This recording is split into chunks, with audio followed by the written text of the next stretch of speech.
Missing someone.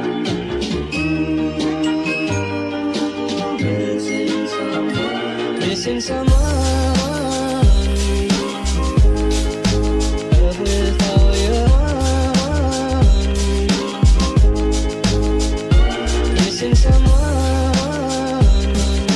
This is going to be your reaction through this creepy story. Last Halloween, Lily had just broken up with her boyfriend and decided to spend Halloween night at home with her parents.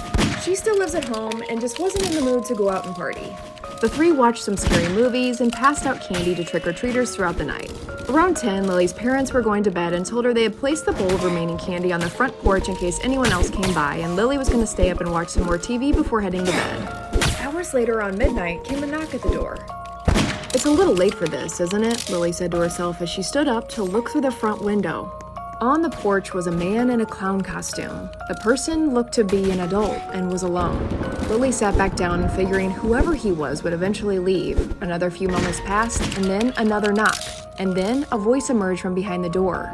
"There's no more candy," the voice said. It appeared the man was using a child's voice. The whole thing was creepy, and Lily once again thought that he would just leave. A few minutes passed, and it appeared that the man left. All was quiet, and Lily went back to watching TV, when suddenly, from the back door this time, another knock. And again, Lily heard that man's voice saying, "There's no more candy." Lily looked through the kitchen to see that same man in that clown costume at her back door trying to look inside. Lily ran in to wake her parents to tell them, but when her dad ran out to open the door, no one was there. Lily's parents agreed that this was very strange, but locked up for the night and everyone went to bed. A couple hours later, at 2:30 a.m., Lily was awoken to a voice coming from her front yard. Her bedroom faced the street. She slowly stood up, walked over to the window where she saw that same man in the clown suit standing in her front yard. He was repeatedly yelling, "Make sure you have enough candy next year." Lily was petrified, ran back into her parents' room where they called police. But by the time they got there, he was gone. But they knew that he was there because they found this on their front lawn. Now, with Halloween only a couple days away, Lily is terrified that Located in a cemetery in Vermont, there is a grave with a window to peek inside. This grave belonged to a man named Timothy Clark Smith.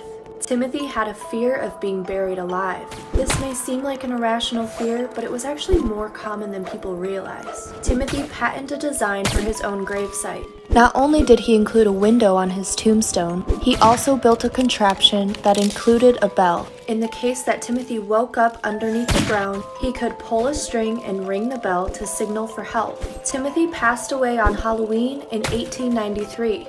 And he never needed to use the bell. The window to his grave is still there, although the visibility to see inside of it is very low after the years. But I can't imagine being a gravekeeper, hearing a bell ringing in the middle of the night, knowing that you are the only one there. I convinced my wife she only had weeks to live. She did not react the way I expected. It started 3 weeks ago when Stacy got sick. Her doctor said it's probably nothing but to do a brain scan anyway just to be safe. Waiting for the results was terrible. Ever so often she'd ask me to randomly hold her, and I noticed her eyeballs were constantly puffed out and red. Today the doctor called our landline because he couldn't reach my wife's cell. When I asked about the results, he said he couldn't tell anyone except the patient, although we strongly implied we could look forward to a pleasant Christmas. That gave me an idea for a prank, so I grabbed some pictures of a brain scan on Google, printed them off, and slipped them into an envelope. I was at the lounge table looking all sullen when Stacy got home. She asked what was wrong. I held up the scan and said, "The doctor called. Your condition is terminal." Surprisingly, she didn't burst into tears. She just grabbed a nearby vase and bashed me over the skull with it. I was so surprised that I didn't have time to stop her. Everything turned black until I heard the words, "I love you."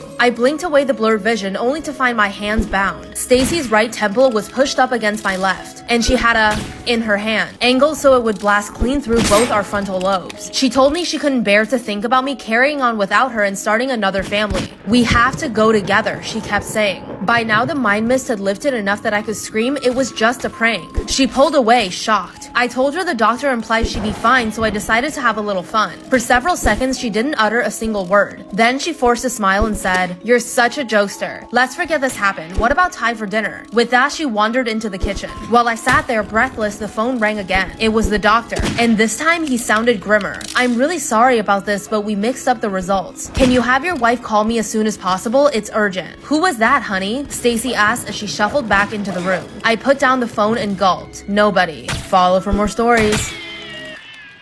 I follow my wife on Reddit to anonymously give her awards. What I found destroyed me. It started with me browsing the curly hair subreddit. My wife always struggled with frizz, so I lurked there to get an idea for a hair care gift package. By chance, I saw she posted a selfie along with the caption, "The lion's mane behaved itself today." She was sitting across from me in the lounge, eyes fixed on her phone. I clicked on the post and gave it an award. A few seconds later, her face lit up. "Everything okay?" I asked. "Just some funny messages in the group chat," she answered. From there, I stalked her profile daily. Anytime the two of us were in the lounge, I'd award her post and watch her smile and kick her feet around excited. This insider information helped me nail her birthday gift, a blanket made from old t-shirts which didn't fit anymore, and gave me ideas for our anniversary, dinner at a restaurant she asked about in our city's local sub. It felt like I turned on the cheat codes to our marriage, but after I lost my job, her post took a turn. She began browsing the marriage relationship advice subs, and after 3 weeks of me bombing countless interviews, she asked for tips over dead bedrooms. Like I needed a reminder that I couldn't perform. It was hard not revealing that I knew she shared intimate details about our relationship with strangers online. But if I told her, she'd just make a new account, and I'd lose my window into her innermost thoughts. Her original post had gained some traction, which meant tons of users asked for an update. Then she posted about how the situation had gotten worse. She wrote about how I snapped over every little thing and had even started lashing out. The tension continued to swell. Soon came the ultimate gut punch. A confession post entitled, "I am terrified of my husband." Can you imagine what would have happened if a Reddit user went radio silent after that bombshell? It would have caused a scandal and investigation. Talk about your wake-up calls. I calmed things down by cooking a few romantic meals and told her I was deeply sorry for dumping my frustrations on her. I even bought the damn hair care package. This made her post some positive updates. She wrote that although we had a long way to go, things were definitely looking up, that we'd be okay. But the fact is, things aren't okay,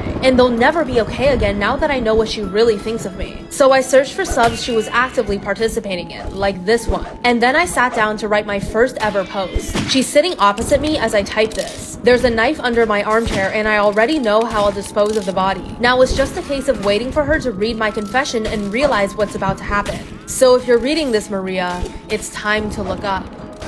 Be careful who you trust. This story is called The Whispering Woman by Junji Ito, and the ending is absolutely crazy. So the main character, Mayumi, has a very strange illness where she's literally incapable of making any decision. Even making the smallest decision, like whether to sit or stand, will drive her insane. Her father hired many caretakers in the past, but no one has lasted longer than a month taking care of Mayumi, as they couldn't handle her endless questions, until her father found a mysterious woman named Mitsu. So Mitsu seemed very interested in this job, only leaving in the middle of the night after spending all day giving Mayumi very specific instructions on what to do. And with her help, Mayumi actually seemed to be getting better, until her father noticed bruises appearing on Mitsu's face even though she denied anything was wrong. Mitsu was also visibly growing weaker and weaker, which eventually led to her whispering the instructions into Mayumi's ear instead of saying them out loud. So Mayumi's father decided to look into Mitsu's background, and that's when he found out the truth. Mitsu was living with her boyfriend Aga, who was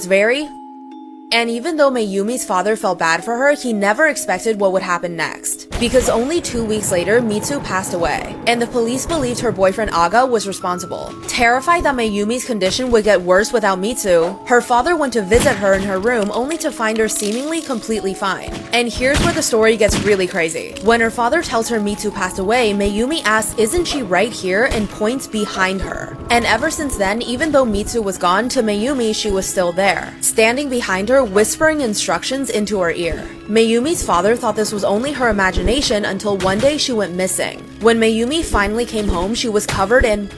And when her father asked what happened, she said she went to visit Aga. And she did exactly what Mitsu told her to do. Follow for more stories.